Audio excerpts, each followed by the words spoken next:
and welcome to PowerUp Podcasts, a series of insightful interviews with technology leaders and legends. I'm Colleen Edwards, your host, and our guest today is Kerry Shih. Kerry is the founder and chief strategist of Communicado, a company formerly known as Sync Voice Communications.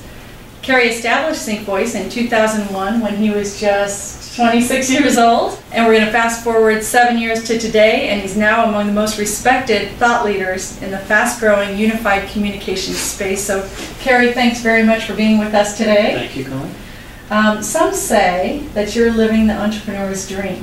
What would you say in return?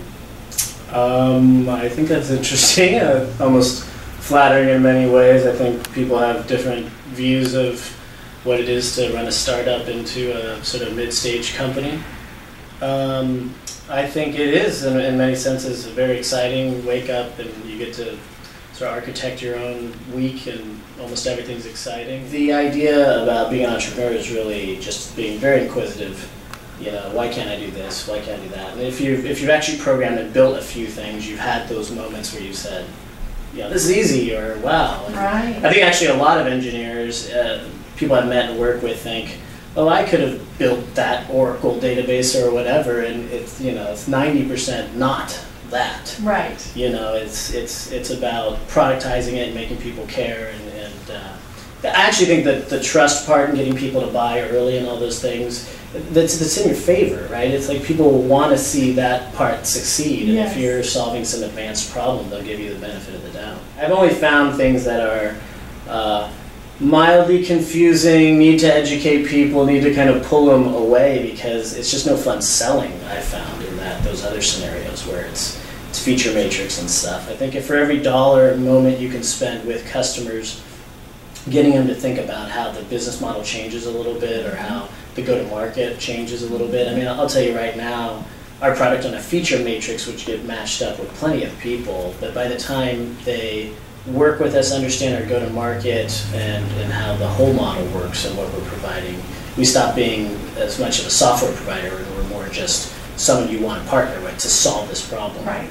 That might sound like a cliche, but I think the productization phase of bringing something to market has to have all that, because if you don't, you're missing out on these other parts of people's thinking and your consumer that don't know where to place you. Yes. You know, are you this, or are you Right. that? What box do you fit in? So I talked with these channel partners I've worked with and such, and just said, you know, what are the problems that you're coming about as you sell these these pieces of gear or phones or video conferencing?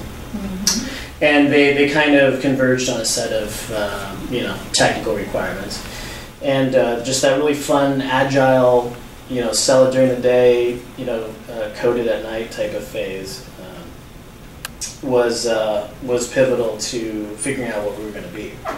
But it's very much bringing that to market, realizing what kind of money you make, following the customer and product requirements. But I would say for me personally, what I learned is the first 3 years was definitely requirements, fulfill, sell, make money. So was your plan for capitalization for the first 4 years to self-capitalize?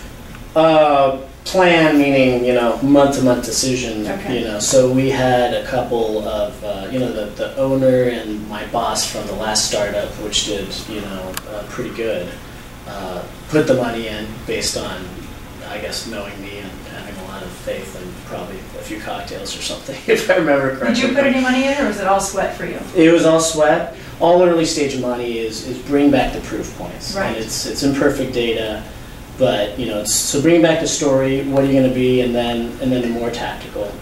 And I think that's a pit for a lot of entrepreneurs I've talked to and worked with, is they feel like it's the bullet points. Like, I can't pitch until I have first customer, or I can't do this because I've been told that I don't have this data point.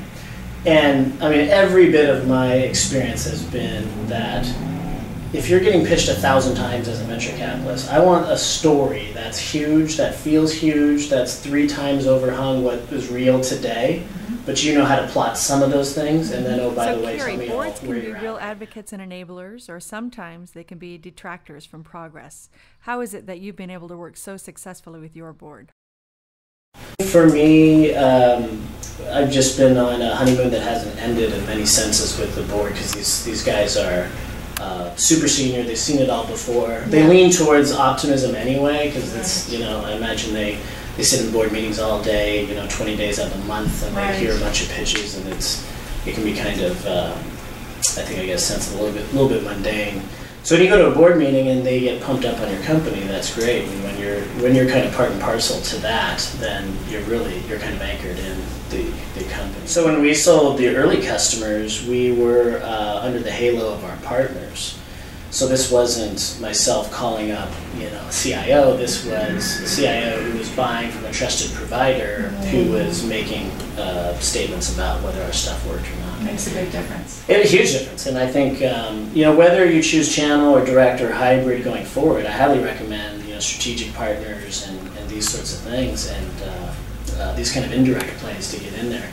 And I think you could look at almost any marketplace and say, oh, it's already solved. There's 1,000 solutions, and it's competitive or whatever. You dig in, and you'll find the real gems that say, this isn't solved. Doesn't mean you should go in and do nothing but. Right. But if you can latch onto those and the guys that are experiencing that pain, you've got this path to go through. And I think Quest Software, down here is one of our investors now in our B round. And I think when I talk with those guys, it's clear that many things are open roads. And big companies don't have enough resources to tackle all of these.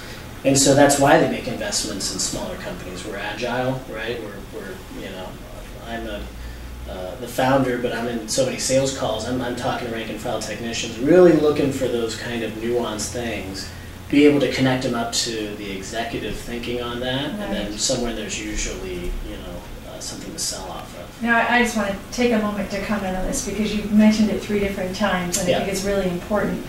And that is that you say you like to talk about your company, but what you really do is listen. And you started by listening, and you continue to listen, and that's how the company's growing. So if I were to root out a success factor from you, it's your ability to listen to the customer. And it's funny because I don't think many people call me a good listener because I suck out the oxygen usually. But I think for me, it's more. It's not just the cliche of just listening as much as it is like testing it. So I'll ask questions on a totally left, bookend and the right, and try to figure out, how. I ask a lot of percentage questions. 1 out of 10, how painful is this? The angle you come in on it is so important. I guess it's parlayed from the how you dress thing from before. It's just why am I here? Oh, because we fixed this. Okay, I'll listen. So I think if you get this taste of this, a little bit of the executive angle, so that they're saying, okay, this is the guy I want to do business with, but then almost go all the way to, let me take all that marketing stuff away and describe how I fix your problem tactically. So you avoid this kind of middle, kind of gray words, I don't know what the hell you're talking about stuff. Those are the most powerful pitches. Because you have someone who's you're getting executive buy-in, and then you're almost jumping straight to problem solve, and don't worry about this kind of the mush in between. Would you say then that your marketing is focused on straight to problem solve, and you don't, because there's a difference between marketing mush and marketing that communicates? Sure, and I mean sort of categorical mush, right? Because we can all choose the same, optimization or securing or profitability, right? So I mean just categorically, people have tuned out the words in the middle. So I think to the extent we focus the marketing to basically talk about us, removing the risk from having a great human experience with these collaborative apps. Basically, when you go in and it's slides 4 through 10, talking about the problem, getting them to head nod and say, that happened yesterday, yeah, ooh, I hate when that happens. And then show them a solution. They leave out there with some, it's like material, I guess it's tangible.